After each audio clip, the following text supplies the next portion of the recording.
aqui para conhecer um pouco mais sobre um dos nossos ativos. Eu sou a Cristiane Cabral, sou engenheira agrônoma, tenho mestrado em sistemas de produção e trabalho aqui na GreenTech Brasil na área de sustentabilidade e biodiversidade.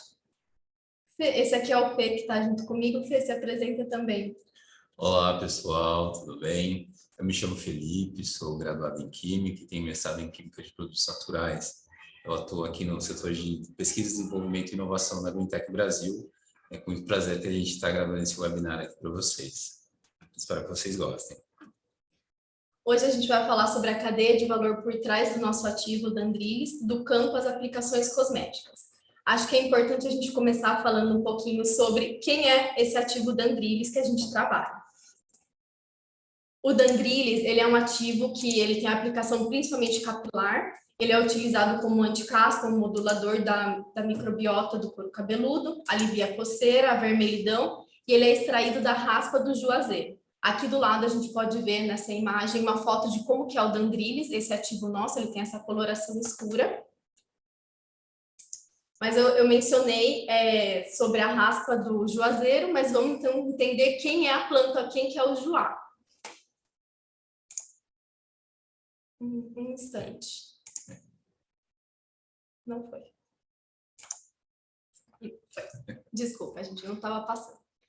O juazeiro, o nome científico dele é Ziziphus juazeiro. Ela é uma árvore, a gente pode ver aqui na foto que ela é essa árvore frondosa, né? Ela tem uma copa grande, bem verde. A característica principal dessa árvore é que ela fica verde ao longo do ano. Então, apesar de estar presente no bioma caatinga, ela não tem essa característica da seca e do amarelamento nos períodos de seca do ano. Ela é uma espécie nativa da biodiversidade brasileira.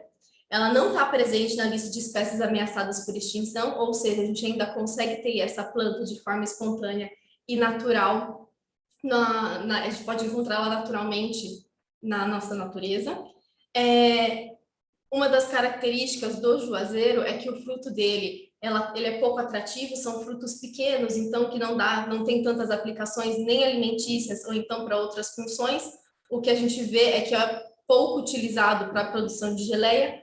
A madeira também não possui uma qualidade muito boa, então para a produção de móveis ela não é atrativa e também para a produção de mourões ela tem uma baixa durabilidade. Então a gente conseguiu explorar uma outra parte da planta que tem características de interesse, no caso para a gente, para o mercado cosmético, que é a casca, que é rica em saponinas e jujubosilos. Então esses dois compostos dentro da planta é o que faz com que ela consiga ter um valor que não era identificado anteriormente na natureza. Por ser a aplicação ser de um ingrediente que vem da casca, não apresenta uma sazonalidade, porque diferente dos frutos e flores, a gente sabe que tem um período do ano onde acontece essa produção. Mas, por ser o uso da casca, também tem o outro ponto que é necessário, sim, um manejo sustentável e você conseguir fazer da forma mais adequada a extração dessa casca para que não haja danos para a planta. O legal, o interessante é conseguir identificar uma fonte de renda complementar em uma planta que antes não era tão notada. Me trouxe uma certa surpresa quando eu cheguei nessas comunidades, porque uma das frases que eles usam popularmente é o não vale nenhum juá. Então esse é um ditado deles de quando uma pessoa ela tem pouca importância, eles falam que não vale nenhum juá. Então a gente chegou para conseguir mudar um conceito de uma planta que antes não era assim tão conhecida e tão atrativa, que é o juazeiro, e mostrar para eles que, apesar do fruto não ter esse interesse e também a madeira não ter a aplicação que geralmente é feita, a gente consegue identificar em outras partes da planta uma forma de valorizar o juazeiro. Então, a gente traz com a aplicação da casca para a produção do Dandrilis uma alternativa de uma cadeia produtiva para a caatinga, que no caso com as comunidades que a gente trabalha, eles ainda não têm tantas cadeias desenvolvidas, então para eles é uma opção de renda e isso acaba sendo muito vantajoso nessa segurança. Na primeira foto a gente pode ver a madeira do juá, que acaba não sendo tão utilizada, e no segundo a gente tem um exemplo de como fica essa casca do juá para o processamento em fábrica.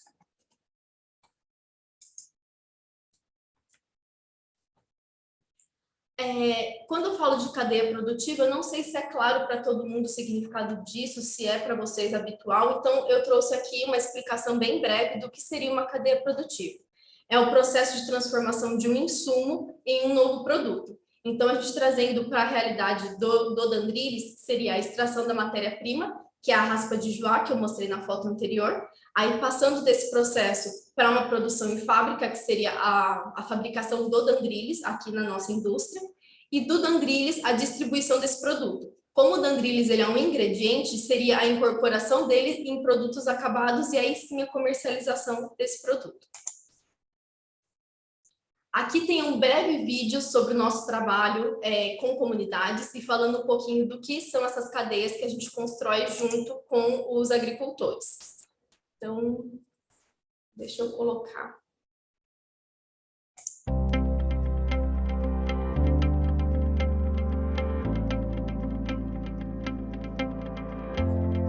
Boa tarde, pessoal. A gente está aqui hoje em Serranópolis de Minas, iniciando o nosso projeto Rodando pelo Brasil, junto com a cooperativa Grande Sertão.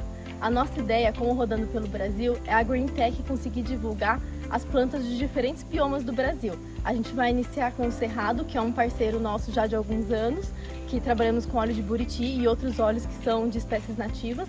E a ideia é cada vez estar divulgando e valorizando os nossos outros biomas do país.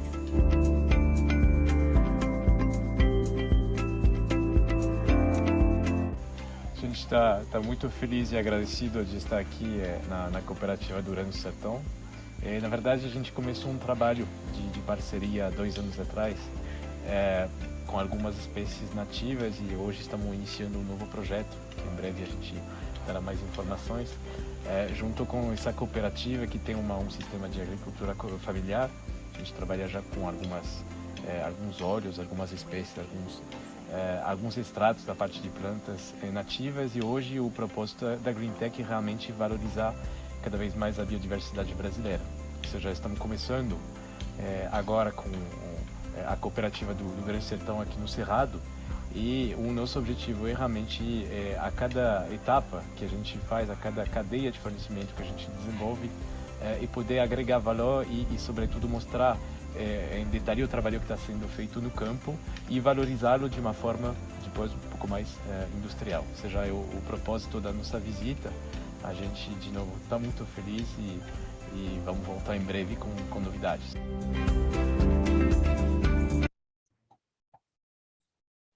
Então, esse é um pouco do trabalho que a gente faz junto com as comunidades, no caso, não só com o bioma Caatinga, que é o que eu estou mencionando agora, do desenvolvimento dessa cadeia do juazeiro, mas a gente também trabalha com o desenvolvimento de outras cadeias, e eu quero contar um pouquinho mais, aprofundar de como foi a construção da cadeia do Juá. A gente primeiro realizou um mapeamento, que é com a ocorrência dessa planta na região, nas comunidades que a gente trabalha, a localização. Aqui no mapa vocês podem ver que tem os pontinhos em amarelo. Esses pontinhos eles representam grupos de plantas de Juá. Então, cada pontinho desse é no mínimo 3 plantas que se localizam em uma mesma região. E quando as plantas elas são identificadas de forma isolada, não é feito o registro dessa planta. Porque o que acontece é que se a planta ela estiver em um local isolado, a gente não deve fazer a extração da casca por ser uma forma de conservação mesmo da planta, não correndo o risco de você perder o único indivíduo que tem naquele local.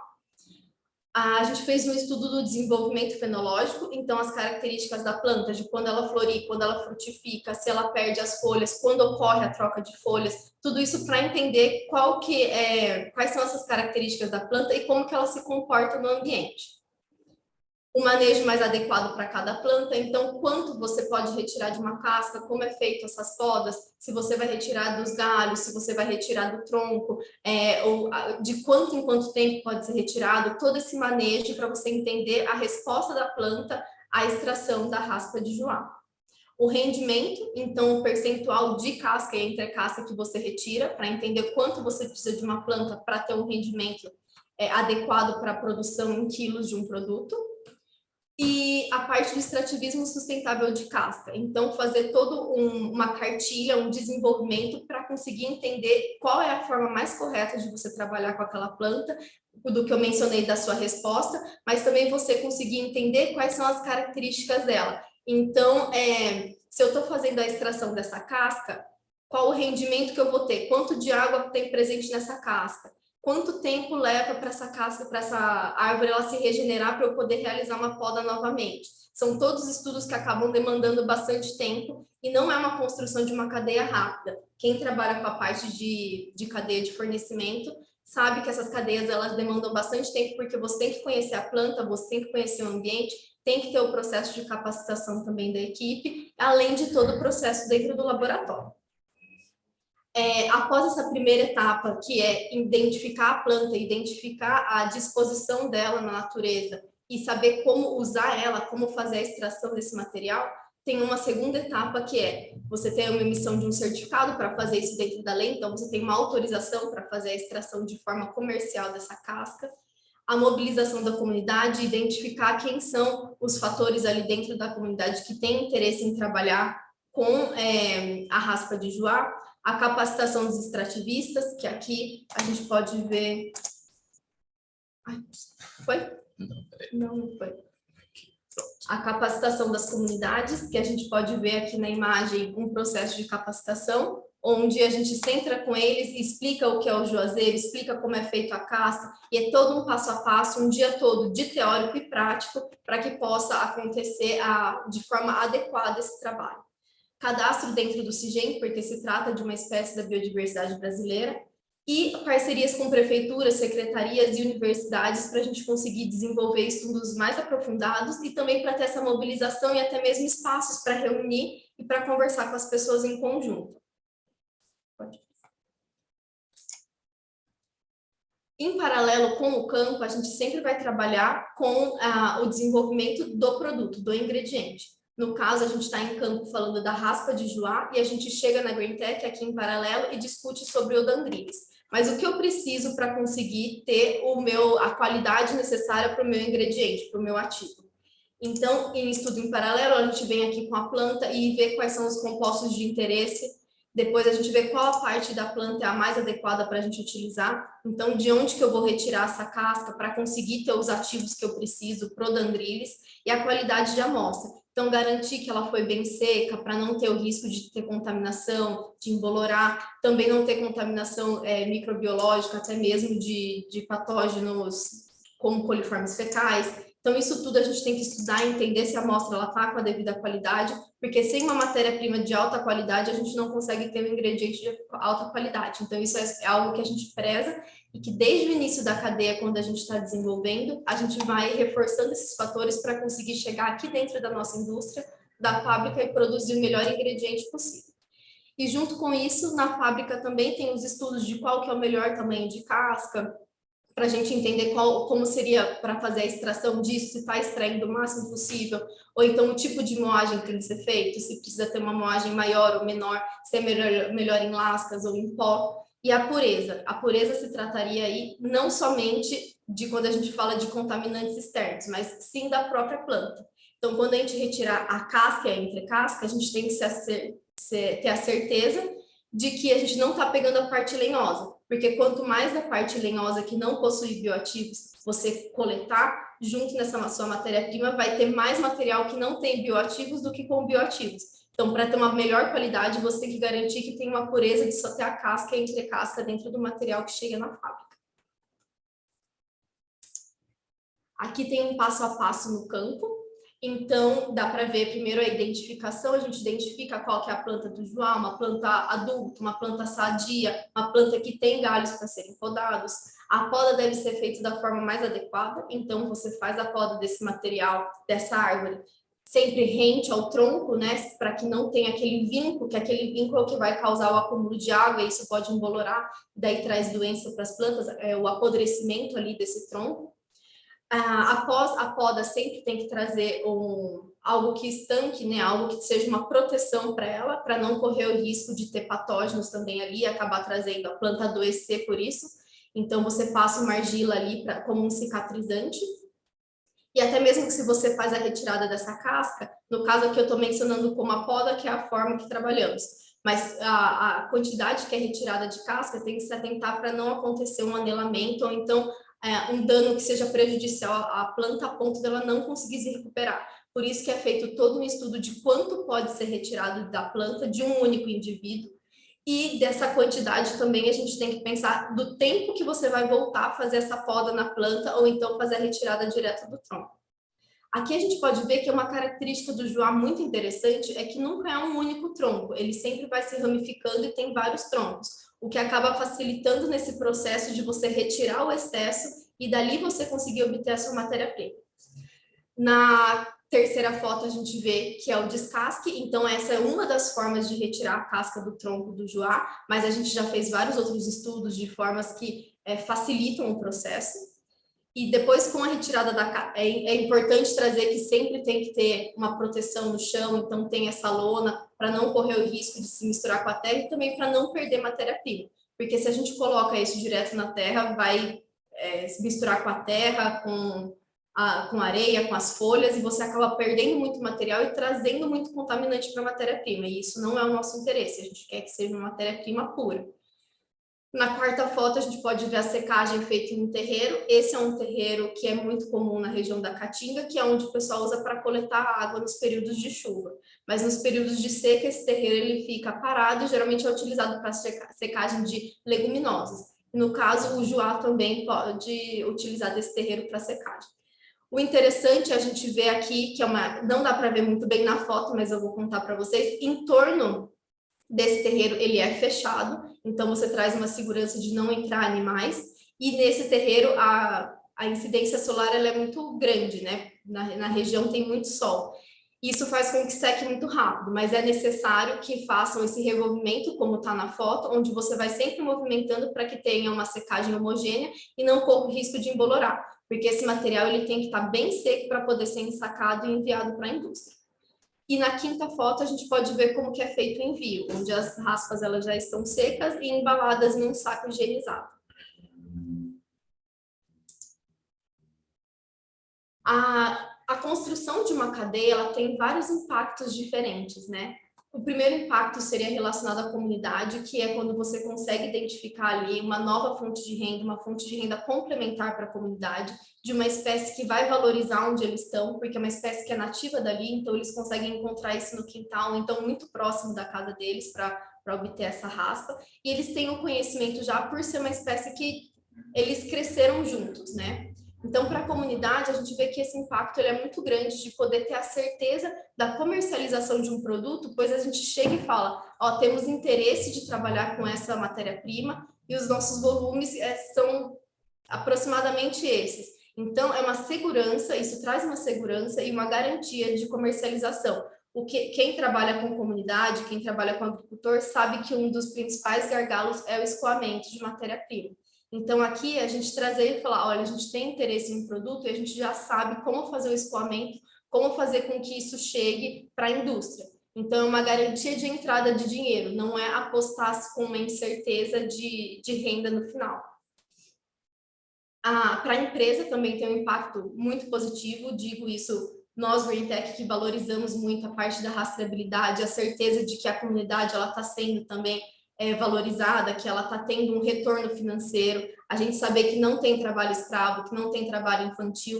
Então, isso tudo, esses pontos, acaba que traz uma segurança para a empresa também, porque a gente tem certeza do que a gente está comprando.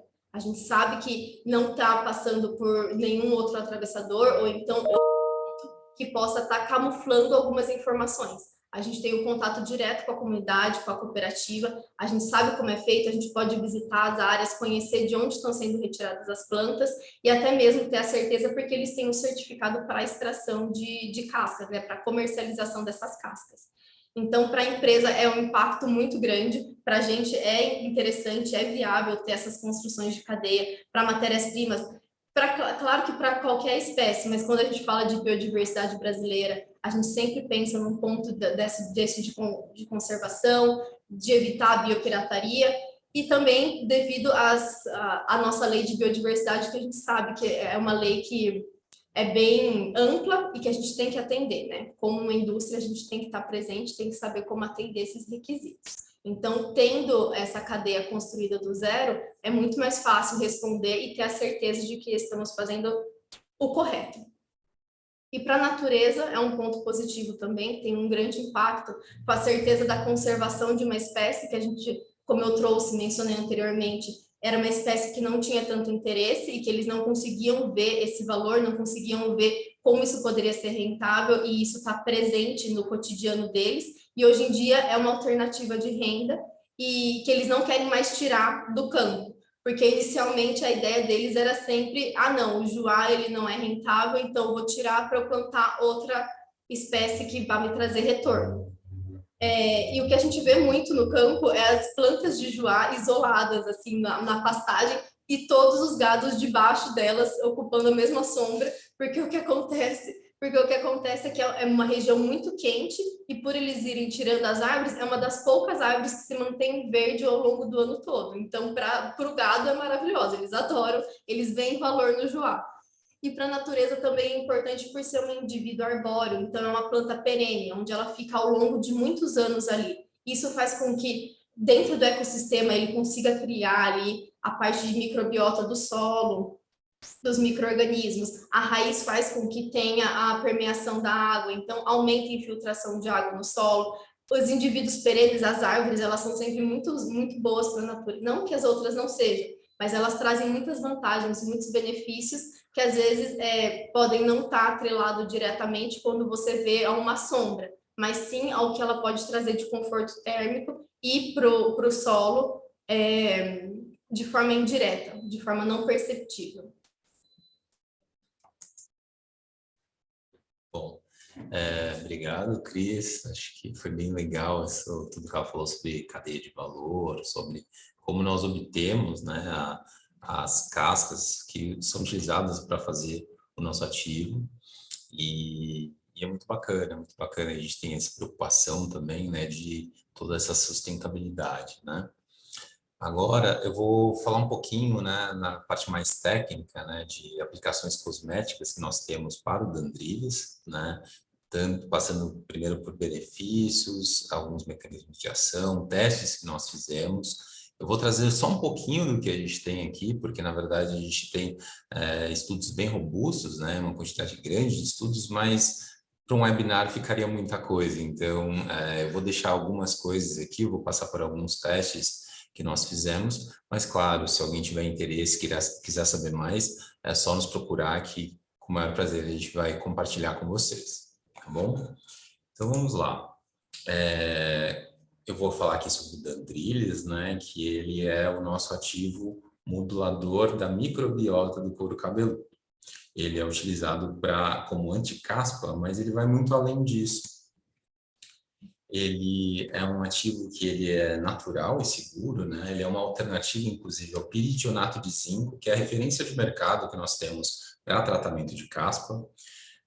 Só que ele vai muito além do que o piritionato de zinco, porque ele não trata exclusivamente o efeito, mas ele age diretamente na causa. Como assim? Ele, através da modulação da microbiota, tornando ela o mais próximo do saudável, né? Porque quando a gente tem caspa, a gente tem ali o que a gente chama de disbiose, né? Então, a gente tem um desequilíbrio e o Dandrilhas vai atuar justamente restaurando e reestruturando esse equilíbrio da microbiota, tanto da bacteriobiota, né, das bactérias que habitam naturalmente o nosso couro cabeludo, também com a micobiota, que aí são os fungos que também estão presentes. Só que ele vai um pouquinho além, né, em termos de efeito, né? Ele, além de tratar a caspa, de ter um efeito anti-caspa, ele também atua regulando a produção de sebo, diminui a coceira também, a vermelhidão, conforme vocês podem ver nessas duas fotos aqui, com apenas 15 dias, né, que corresponde a 15 lavagens, nós já temos uma redução da quantidade de caspa aparente, né, de caspa aderente ali, redução de vermelhidão também, redução de coceira, que já eu comento. Esse ativo foi lançado em 2014 e naquela época ele ganhou o prêmio Frost & Sullivan, que como primeiro lugar, como ativo inovador na área de produtos para cabelo. Então, deixa eu comentar um pouquinho sobre o contexto, né? Nós temos a caspa, que é uma desordem, como eu falei, do couro cabeludo. Estima-se que entre 17% e 50% da população mundial sofra desse mal, né? Especialmente os homens, mas as mulheres também, muitas sofrem de caspa, que o que é? É a descamação excessiva e anormal do couro cabeludo. A gente tem a regeneração da pele como processo natural, só que a descamação excessiva, ela acaba gerando um problema, muitas vezes inclusive social, né? Porque você tem aqueles focos brancos que destacam da cabeça, ficam no cabelo, às vezes ficam nos ombros, né? Então a gente tem essa descamação excessiva, que acaba também passando por processos de inflamação, né, de reações inflamatórias leves, e tanto esses processos inflamatórios quanto essas casquinhas que nós temos ali de pele morta no couro cabeludo acabam gerando uma colonização anormal de fungos e bactérias, que no fim das contas vai levar nessa desbiose do couro cabeludo. Então, a nossa empresa ela fez uma caracterização de quais bactérias e fungos estavam presentes em maior quantidade no couro cabeludo, qual seria a quantidade, digamos, ideal, né? A quantidade comum, natural, de couro cabeludo saudável, tanto de bactérias e fungos. E aí a gente descobriu que, dentre os fungos, o gênero Malassezia é o predominante, ele corresponde a quase 99%. Do couro cabeludo, dos fungos que habitam o couro cabeludo, tendo destaque duas espécies dentro desse gênero, né? A Malassezia restricta e a Malassezia globosa. E já em relação às bactérias, os gêneros mais comuns são a Cutibacterium e Staphylococcus, dando destaque também para Cutibacterium acnes e a Staphylococcus epidermidis. E assim, o couro cabeludo naturalmente tem uma certa quantidade de cada um, que aí a gente, daqui a pouco eu vou comentar, que é a razão entre essas espécies, e quando a gente tem um desbalanço, aumento de uma ou diminuição da outra, isso acaba gerando desbiose, e o Dandridis acaba atuando justamente nisso. Então, nós temos, quando a gente fala de caspa como um todo, nós temos as questões que são individuais, né, que são susceptibilidades relacionadas diretamente ao indivíduo, como questões de imunidade, a barreira epidérmica, fatores genéticos, fatores neurogênicos, emocionais, especialmente agora que nós vivemos a pandemia. Isso foi muito comum, muito nítido em muitas pessoas, a partir de nutrição também, alguns outros fatores. Então, todos eles acabam afetando individualmente cada um na manifestação de caspa.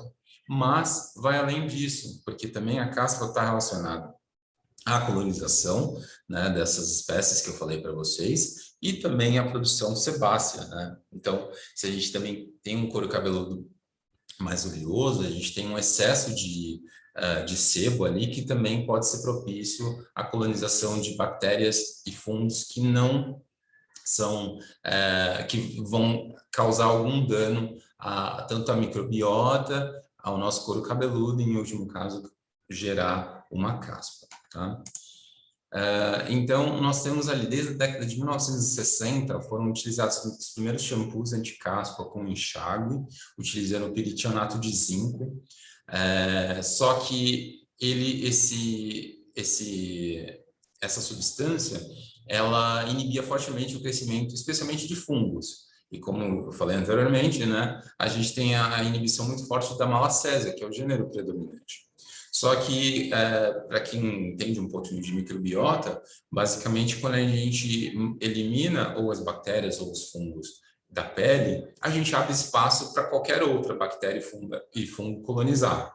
E isso é nocivo, porque aí a gente retira aqueles que estão naturalmente ali e formam uma barreira contra os patogênicos, permitindo que os oportunistas e os patogênicos também afetem, causando diversos problemas, né? Então, nós temos ali o peritionato de zinco, que é bem conhecido de muitos consumidores há muito tempo, tem eficácia comprovada, porém o uso prolongado do peritionato de zinco pode causar alguns efeitos colaterais. E eles costumam ser bem desagradáveis, né? Porque ele causa, primeiramente, um ressecamento muito forte do couro cabeludo, que isso por si pode acabar afetando, causando alergias, irritações da pele, vermelhidão, coceira, e ninguém quer tratar um problema e colocando o outro no lugar, não é mesmo? inclusive foi avaliado ali pelo Comitê Científico de Segurança do Consumidor em 2020, a dose máxima que seria permitida de piritionato de zinco em shampoos anti-caspas, né, foi definida como 1%, porque acima disso causava muitos problemas, e aí entrando naquela razão risco-benefício, né, acabava caindo muito. Então, assim, eu começava a ter um risco muito alto de ter um problema, só que o benefício que ele trazia não compensava esse risco aumentado, tá? Então, comentando aqui, mas vocês podem me perguntar de onde que vem o efeito do Dandridis, né? Como que ele tem esse poder de modular a microbiota, de diminuir vermelhidão e tratar a caspa? Foi atribuído, né? Nós fizemos vários estudos e descobrimos que os principais responsáveis são as saponinas. Então, nós temos ali, a gente também padroniza os nossos produtos para que a gente também tenha uma quantidade mínima de ativo ali presente. E nós temos pelo menos 10% de saponinas no nosso ativo em relação à matéria seca. E dentro dessas saponinas, o principal grupo são dos jujubosídeos, né? Esse nome curioso aí. Temos o jujubosídeo A e C, né? Cujas estruturas moleculares estão ali, né? Onde, assim, quando a gente tem ali a glicona e a porção glicosilada, né? Nós temos duas partes, né, desses jujubosídeos, onde a parte que não é açúcar, né, que a gente chama de aglicona, se chama jujubogenina, e aí a gente tem a porção glicosilada ali, que são os glicídios, né, ligados, as moléculazinhas de açúcar ligadas a essa glicona, né, e geralmente são de 3 a 5 açúcares. No caso ali dos jujubosídeos A e C, nós temos 3 moléculas de açúcar ligadas a eles. E na literatura nós temos que tem muitos benefícios, né, associados às saponinas para a saúde dos cabelos, né? Além dela por si só ter um poder de espumação e limpeza, né, já que a palavra saponina vem justamente de sabão, de extratos de planta que conseguem ter essa capacidade mais tensoativa, surfactante, mas também foi estudada, né, a ação anti-inflamatória, antibacteriana, imunomoduladora, entre outras.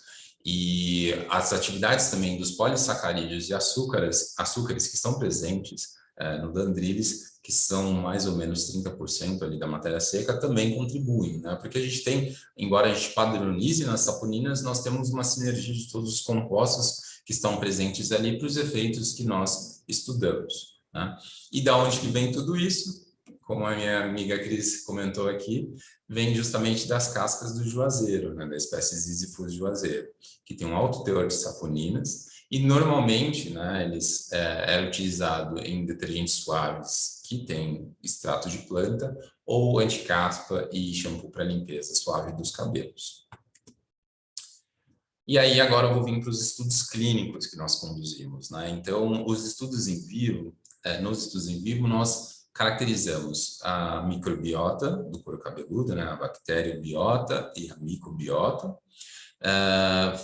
traçando tanto o perfil de um couro cabeludo saudável e o que acontecia quando ele apresentava caspa. Quais que eram as diferenças que nós encontrávamos quando nós estudávamos cada um em relação a esse bioma, né, essa biota que nós temos ali.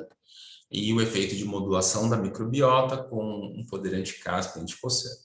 Nós fizemos um teste com 22 homens com idades entre 40 e 65 anos, com todos os tipos de cabelo, de couro cabeludo, normal, oleoso e seco. 12 deles tinham caspa aderente, com scores de 2,5 a 4, que significa, dentro de uma escala que nós fizemos, tem a escala de 0 a 5, onde 0 seria totalmente saudável e 5 seria o máximo daquilo que a gente está estudando, né? No caso aqui da caspa, a caspa de maior intensidade. Então, de 2,5 a 4, nós estamos estudando ali caspa de moderada a forte, utilizando o Dandridis na concentração de 1% versus placebo, e comparação, né, nosso controle positivo ali, de 10 indivíduos com couro cabeludo saudável, sem tratamento.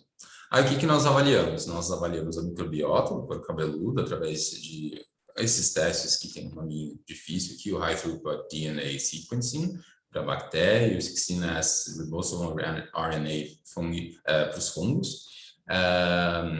Desculpa, isso para as bactérias, e para os fungos foi o ITS1 de DNA ribossomal. E em relação a, nós medimos também a caspa total, eritema, né, que é o vermelhidão, e irritação, também classificando de 0 a 100. Nós fizemos a primeira lavagem, e aí, para dar tempo de...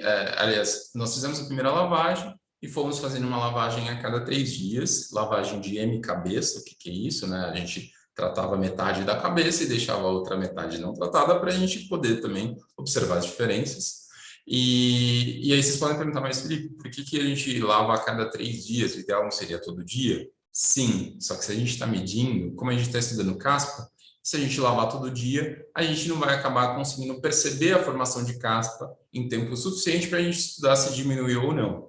Então, era feita a lavagem, aguardava 3 dias, avaliava-se a caspa e depois ia fazendo isso ao longo do estudo, a cada 3 dias. Então, no D0, nós fizemos a primeira lavagem, em D3 a segunda, foi indo assim até a 5ª lavagem, e continuamos alguns dias para também depois estudar o efeito que o Dendrilis poderia ter ao terminar a gente parar de usar o ativo, né? Então, continuando aqui. Nós percebemos que teve uma redução de até 27% na coceira, que normalmente está associada à caspa, e aí nós fizemos um teste in vitro, onde a gente estudou a liberação de histamina. Não sei se muitos podem saber, outros não. A histamina está relacionada a processos de inflamação, e nós fizemos estudos com mastócitos, né, que são células sentinelas que a gente tem ali na pele do couro cabeludo, e quando a gente tem algum agente agressor que pode causar algum tipo de problema, elas são ativadas e começam a liberar fatores de inflamação, mediadores de inflamação, para a gente poder, para o nosso sistema imunológico poder tratar e combater o que estiver vindo ali de agressão. E aí nós fizemos esse teste in vitro com mastócitos, utilizando Dendrilis a 2% por 15 minutos, depois tratamos por 20 minutos com agente liberador de histamina. E foi aí que nós percebemos que houve essa redução de 27%. Então, a gente percebeu que o Dendrilis, ele limita a liberação de histamina, e com isso ele acaba, daí que vem o efeito de tratar a inflamação, vermelhidão e coceira. Após 2 lavagens, para vocês verem como esse ativo é muito bacana, com apenas 2 lavagens, ou seja, após 3 dias de uso, a gente já tem uma redução de quase 60% da caspa, e quase 60%, né, ali 54% da coceira. Após 4 lavagens, né, então depois de 9 dias, já uma redução de 86% da caspa e 83% da coceira. Então, com apenas 1% de Dendrilis, nós conseguimos reduzir tanto a caspa quanto a coceira, que incomoda muita gente que sofre desse mal. Só que uma coisa muito legal que nós temos com Dendrilis e que nós não observamos no piritionato de zinco é o famoso efeito rebote. O que é isso? É aquele efeito quando, na verdade, eu acabo causando muito mais o que eu deveria ter tratado. Como assim? Eu começo a usar o piritionato de zinco, e aí ele reduz a caspa, que é aquela linha verdinha ali. Ele começa a reduzir a caspa, começa também a diminuir a liberação de sebo, né? Vai secando o couro cabeludo, só que ele vai secando, secando, secando tanto, que a partir do momento que a gente para de usar, a gente tem um aumento muito significativo, muito maior dessa produção de sebo.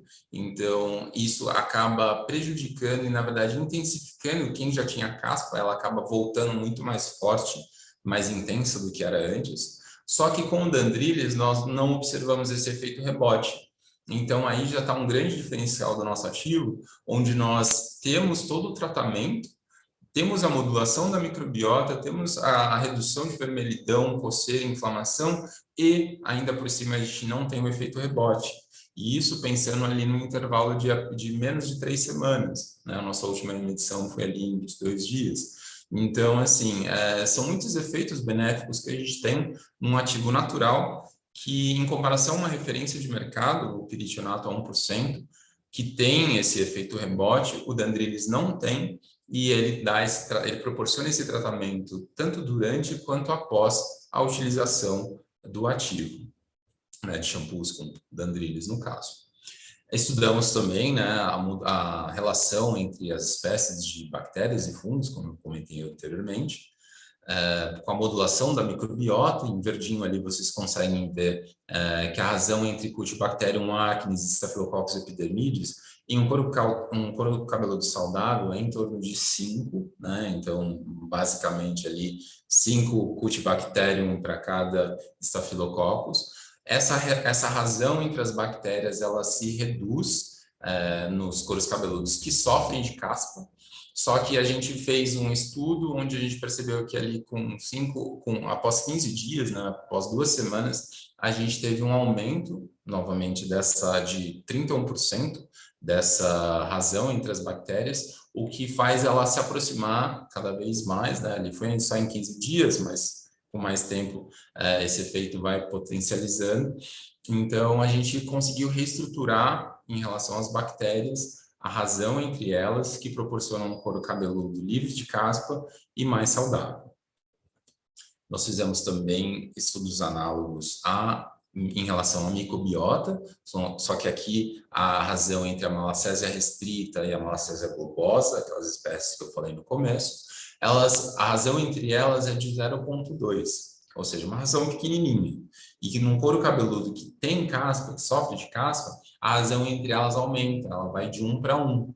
Só que quando a gente usa o Dandridis, com 15 dias também, apenas 2 semanas, nós temos uma redução de quase 50% dessa razão, o que também se reflete num couro cabeludo mais saudável, com uma microbiota mais próxima do natural e que vai, em último caso, né, no fim das contas, tratar a caspa.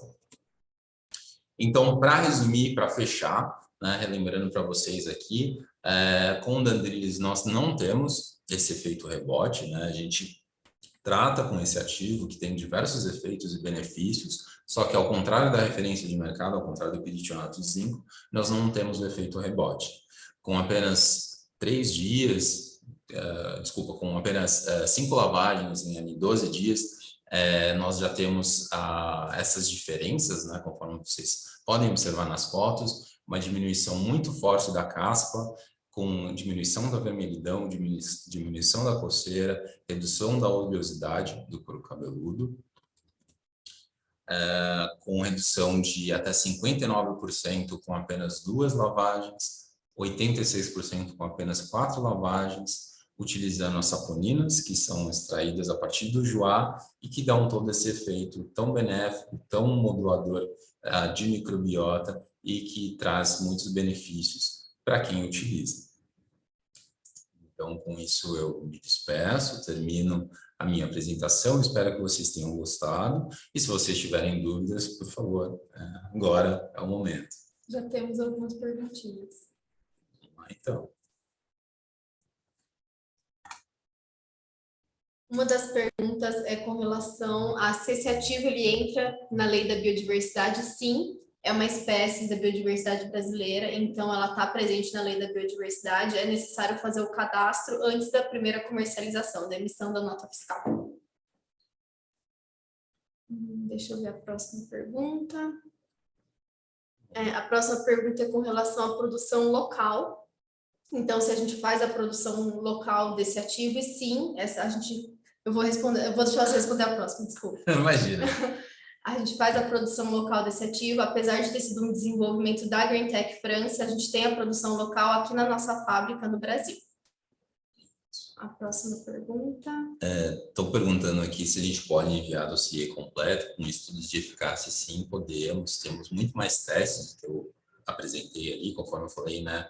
Aqui, uma horinha de webinar, há pouquinho tempo para eu falar tudo que a gente tem muita coisa mesmo. A gente investe pesado, né? Porque nós somos uma empresa de biotecnologia, então, assim, a gente não lida apenas com extratos de plantas para ter algum benefício ou outro, não. A gente vai a fundo, a gente estuda tudo aquilo que a gente está garantindo para vocês, com testes baseados em ciência, com estudos sólidos, tanto a gente tem coisas que a gente tem da literatura, mas a gente faz os nossos testes mesmo para garantir tudo que a gente está entregando para vocês, né? Então, nós temos dossiês completos dos nossos artigos, sim, podemos enviar, é só entrar em contato com a gente no greentech@greentechbrasil.com. Gente, eu sou de P&D, eu não lido muito com essa parte, mas estou aprendendo.